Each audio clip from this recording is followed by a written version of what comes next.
こんにちは。今日はデヨンアトラクターという現象に焦点を当ててみましょう。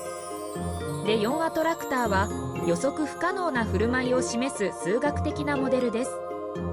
これは気象学や工学など多くの科学分野で見られる現象です。例えば天気の予報は非常に複雑で、小さな変化が大きな結果を生むことがあります。これがバタフライ効果として知られているものです。デヨンアトラクターはこのようなシステムがどのようにして予測不可能な振る舞いをするかを視覚化するのに役立ちます。それはシステムがどのように時間とともに進化するかを示す複雑な経路を描きます。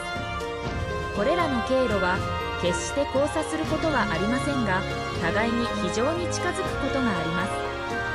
デヨンアトラクターは私たちの世界がどれほど予測不可能であるか、そして同時にどれほど美しいかを示しています。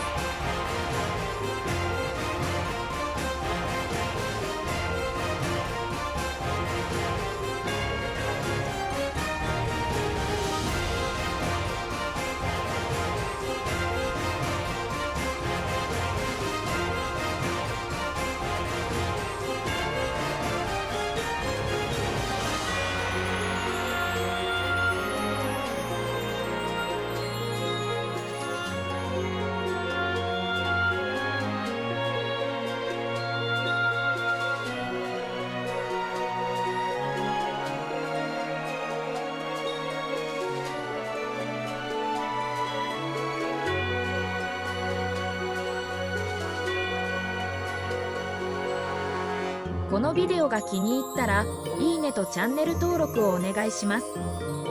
次回もお楽しみに。